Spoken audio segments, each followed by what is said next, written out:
তুমি যা ভাবছো তা সত্যি নয় স্বর্ণ। তুমি সব সময় আমার মনের মধ্যে ছিলে, তুমি আছো, কিন্তু ওই মুহূর্তে আমি তোমার কিছু করার ছিল না, জানি। আমি কি করতাম বলো? ওই ওই অবস্থায় বৌদিকে পুলিশের হাতে তুলে দিতাম।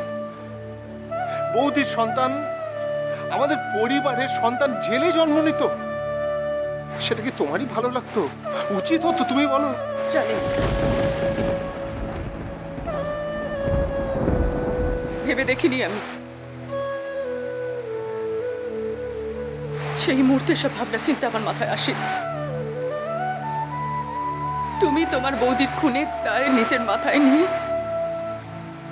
তোমার বৌদিকে বাঁচালে, তোমাদের পরিবারের ভবিষ্যতের বংশধরকে বাঁচালে, কিন্তু আমি এক নিমেষে আমার পায়ের তলা থেকে মাটি সরে গিয়েছিল।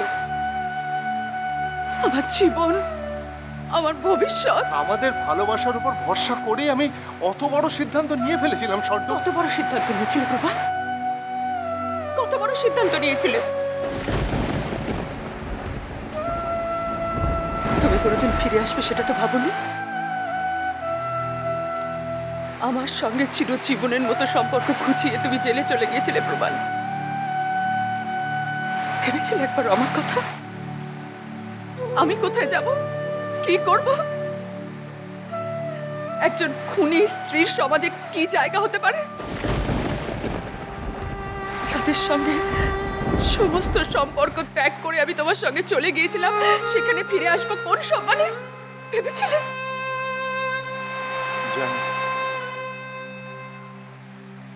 জানি অনেক কঠিন একটা সিদ্ধান্ত তোমায় নিতে হয়েছিল। জানো, তুমি কি করে জানবে প্রবাল? তুমি তো সমাজ সংসারের বাইরে ছিলে, জেলের ভিতর। তোমাকে তো কারোর অপমান সহ্য করতে হয়নি, কারো বিদ্রুপ সহ্য করতে হয়নি। আমার বাবাকে কতটা অপমানিত হতে হয়েছে আমার জন্য জানো তুমি? ধারণা আছে তোমার? একটা পালিয়ে যাওয়া মেয়েকে 3 বছর পর বাড়িতে ফিরিয়ে নিয়ে আসা।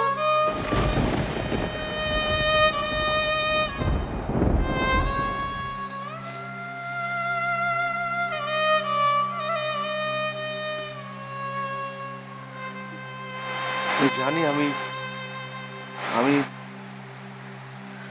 আমি অপরাধ করেছি স্বর্ণ। আমাকে ক্ষমা করে দাও।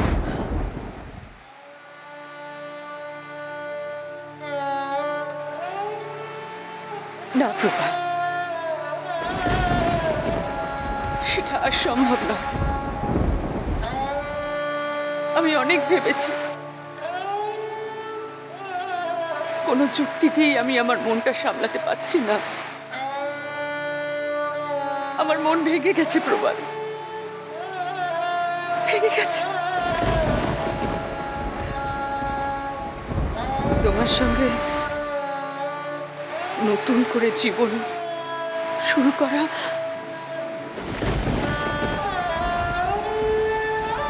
সেই সাহস, উৎসাহ কোনোটাই আমার আর নেই। আমি পারবো না।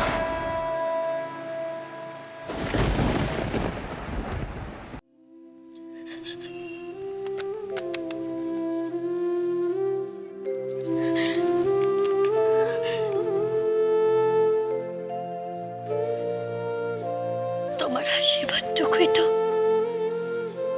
সম্বল মা আমার কাছে।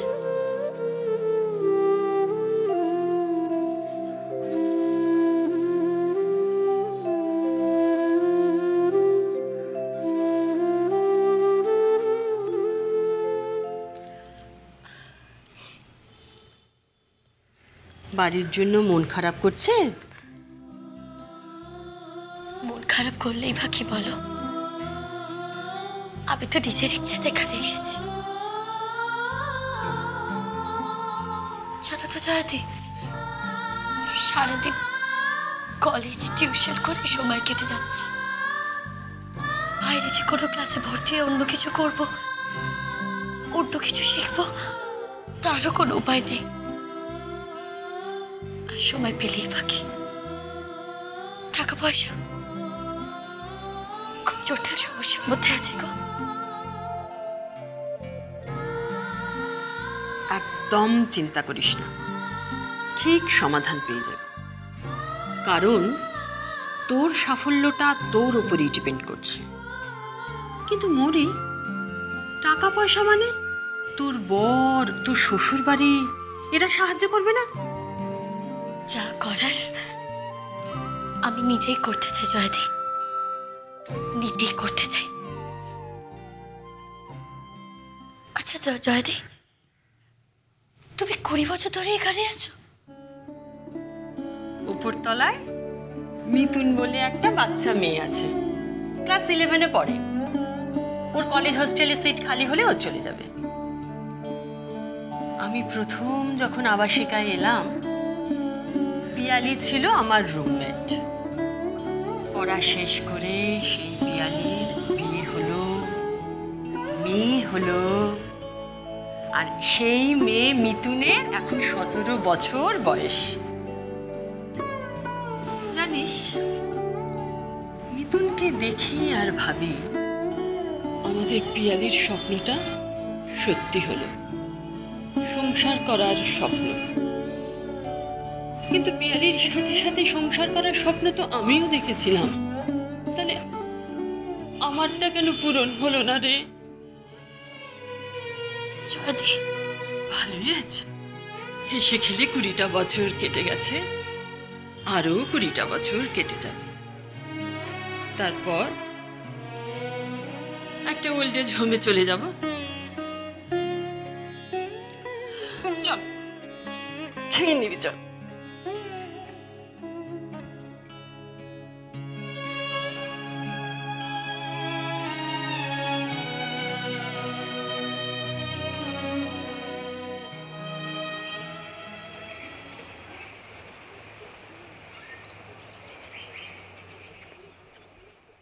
এই দিদি, দিদি, কি রে এখনো ঘুমোচ্ছিস তুই? ইনস্টিটিউটে যাবি না? এ কি, তুই রেডি হয়ে গেছিস? রেডি হয়ে গেছিস মানে? কাল কত রাতে ফিরেছিস? আর বলিস না, বৃষ্টিতে এমন আটকে গেলাম কাল রাত। কোথায় ছিলিস রে কাল? হুম, কেন? এক বন্ধুর বাড়ি। তাই বুঝি? খুব বৃষ্টিতে ভিজেছিস তাই না? নিখিল,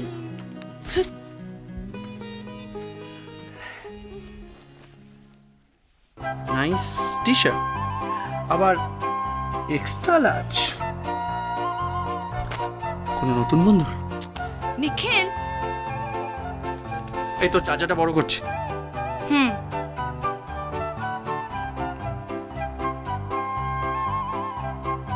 কি হলো? দিদি, কিছু একটা গড়বড় করেছিস তো? মানে তুই পাল্টে গেছিস। গেছিস মোটেও না। কি পাল্টেছি? না, পিন পয়েন্ট করাটা একটু মুশকিল, তবে তোর মধ্যে একটা পরিবর্তন এসেছে। I mean changes. কি কি চেঞ্জেসের কথা বলছিস? নতুন কোনো খবর আমাকেও বলবি না দিদি? নিখিল, কোনো গড়বড় হয়নি। এখন শুধু আমি আমার ক্যারিয়ার নিয়ে ইন্টারেস্টেড। বিঙ্গো! তার মানেই তো কোনো না কোনো গড়বড় আছে। দাল মে কুচ কালা হ্যায়। শোন, তুই কার ইন্সপিরেশনে এরকম কেরিয়ার নিয়ে ভাবাভাবি করছিস বলতো? নিখিল, তোর লেট হচ্ছে না? হচ্ছে। ও মাই গড, আমি লেট হয়ে গেছি। দিদি বাই, টাটা, সি ইউ। আমি কিন্তু আসল রহস্যটা ভেদ করেই ছাড়বো। Bye, you take care, see you, have a good day.